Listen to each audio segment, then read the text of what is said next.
اسی وجہ سے اسے اون سے حد سے زیادہ نفرت تھی۔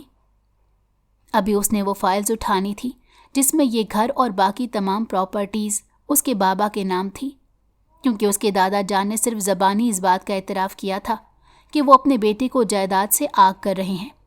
قانونی کارروائی نہیں ہوئی تھی اور نہ ہی کسی قسم کے کوئی کاغذات بنائے گئے تھے۔ بعد میں ان کا انتقال بھی ہو گیا تھا، جس کی وجہ سے صرف چند گواہوں کے علاوہ اور کوئی ثبوت بھی نہیں تھا۔ اگر وہ فائلز ان کے ہاتھ لگ جاتی تو وہ اپنا سب کچھ حاصل کرنے میں کامیاب ہو جاتے۔ اگلے دن اون شاہ نے جان پوچھ کر شبو کو لائبریری کی چابی دی اور اسے کہا کہ وہاں پر میں نے اپنی کچھ ضروری فائلز رکھی ہیں، ان کا خیال رکھنا۔ اس بار کسی بھی قسم کی نادانی یا بے وقوفی نہیں کرنا، ورنہ مجھ سے برا کوئی نہیں ہوگا۔ یہ کہہ کر وہ تیزی سے گھر سے باہر نکل گیا۔ دوسری طرف شبو اپنے کمرے میں چلی گئی اور وہ چابی اپنی الماری میں سنبھال کر رکھ دی۔ اس کے کمرے سے نکلنے کے بعد نور بھی کمرے میں داخل ہو گئی۔ تھوڑی ہی دیر کے بعد وہ اس کمرے میں موجود تھی۔ جب فائلز اس کے ہاتھوں میں پہنچی تو اس کے لبوں پر مسکراہٹ پھیل گئی۔ 3 مہینوں سے وہ جو چیز حاصل کرنے کی کوشش میں لگی ہوئی تھی، آخر وہ اس میں کامیاب ہو گئی۔ اس سے پہلے کہ وہ وہاں سے نکلتی، اچانک ہی اسے اپنے کندھے پر کسی کے لمس کا احساس ہوا۔ اس نے گردن موڑ کر دیکھا تو ایک لمحے کے لیے اسے لگا وہ اگلی سانس نہیں لے پائے گی۔ سامنے کوئی اور نہیں بلکہ اون شاہ کھڑا تھا۔ تمہیں کیا لگتا تھا تم آسانی سے یہاں پر آؤ گی اور پھر چلی بھی جاؤ گی؟ مجھے پتہ نہیں چلے گا۔ یہ صرف اور صرف تمہاری غلط فہمی تھی بی بی۔ مجھے پہلے ہی دن تم پر شک ہو گیا تھا۔ جب میں نے تمہارے چہرے کو دیکھا تو میں نے اندازہ لگا لیا تھا کہ تم ہی میری وہ کزن ہو جس کو ایک لمبا عرصہ پہلے میرے گھر والوں نے چوری کرتے ہوئے رنگے ہاتھوں پکڑا تھا۔ تم تو ایک زمانے میں چور بھی رہ چکی ہو۔ میں تو سوچ رہا تھا کہ اب تک تم وہ کام ختم کر چکی ہوگی اور کوئی اچھا کام شروع کر دیا ہوگا، مگر لگتا ہے تمہاری پرانی عادت ابھی چھوٹی نہیں۔ وہ اسے صاف الفاظ میں چور بول رہا تھا۔ اس کی بات سن کر وہ بھڑک اٹھی اور چیختے ہوئے کہنے لگی، خبردار جو تم نے کوئی بھی بکواس کرنے کی کوشش کی، ورنہ مجھ سے برا کوئی نہیں ہوگا۔ میں یہاں پر اپنا حق لینے کے لیے آئی ہوں۔ تم لوگوں کا حق اسی وقت اس جائیداد سے ختم ہو گیا تھا جب تم لوگوں نے میرے باپ کو جان سے مارا تھا، اور پھر میرے باپ کے غم کی وجہ سے میری ماں بھی اس دنیا سے رخصت ہو گئی۔ یہ کیا فضول بول رہے ہو؟ اب تم ہم پر ایک نیا الزام لگا رہے ہو۔ ایسا کچھ بھی نہیں ہوا، نور شاہ نے چلاتے ہوئے کہا۔ وہ اپنے باپ اور بھائی پر اس طرح کا الزام کبھی برداشت نہیں کر سکتی تھی۔ اس کی بات سن کر سامنے کھڑا شخص پراسرار انداز میں مسکرانے لگا اور کہنے لگا، میں کوئی بھی بات بغیر ثبوت کے نہیں کرتا۔ اس کے ساتھ ہی اس نے ایک ریکارڈنگ چلا دی جہاں پر دلاور شاہ اپنے ایک وکیل سے بات کر رہے تھے اور انہیں اپنی اصلیت کے بارے میں بتا رہے تھے۔ انہوں نے ساری حقیقت بتا دی تھی کہ کیسے انہوں نے اپنے بھائی کو زہر دیا تھا اور ان کے بیٹے نے اس کام میں اس کا ساتھ دیا تھا، جس سے صاف ظاہر ہو رہا تھا کہ اس قتل میں دونوں باپ بیٹا برابر کے شریک ہیں اور سزا بھی دونوں کو ہی ملنی چاہیے۔ اگر یہ بات میں تمہیں کسی اور حالات میں بتاتا تو یقیناً تم میرا یقین نہ کرتی اور مجھ سے نفرت کرنا شروع کر دیتی۔ میں بس اسی دن کا انتظار کر رہا تھا تاکہ تم پر ساری حقیقت آشکار ہو جائے، اور اس کے ساتھ ساتھ میری طرف سے تمہارے دل میں جتنی بھی غلط فہمیاں ہیں وہ دور ہو جائیں۔ نور شاہ کی آنکھوں میں آنسو آ گئے۔ اسے تو باپ نے یہ کہا تھا کہ وہ بے گناہ ہے اور جو کچھ بھی کر رہے ہیں وہ حق پر ڈٹ کر رہے ہیں، لیکن یہاں پر تو حقیقت بالکل مختلف تھی۔ پھر وہ اون شاہ کے ساتھ اس وکیل سے ملنے کے لیے بھی گئی جس کے ساتھ اس کے باپ نے بات کی تھی۔ اس کے پاس بھی کچھ ویڈیوز پڑی ہوئی تھیں جس میں اس کا باپ اپنے گناہ کا اعتراف کر رہا تھا، لیکن چونکہ وہ پاکستان میں نہیں تھا اور کسی کو بھی اندازہ نہیں تھا کہ وہ کہاں پر موجود ہے، اسی وجہ سے کوئی بھی اس کے خلاف کیس نہیں کر پا رہا تھا اور نہ ہی پولیس کچھ کر سکتی تھی۔ اون شاہ نے سنجیدگی سے سامنے کھڑی اپنی کزن کے چہرے کی طرف دیکھا اور پھر بولا، ایک لمبے عرصے سے میرے دل میں انتقام کی آگ بھڑک رہی ہے۔ میں اپنے باپ کی موت کو بھلا نہیں پا رہا۔ میں نے چچا جان کو معاف کرنے کی کوشش کی، لیکن میں اس میں بھی ناکام رہا ہوں۔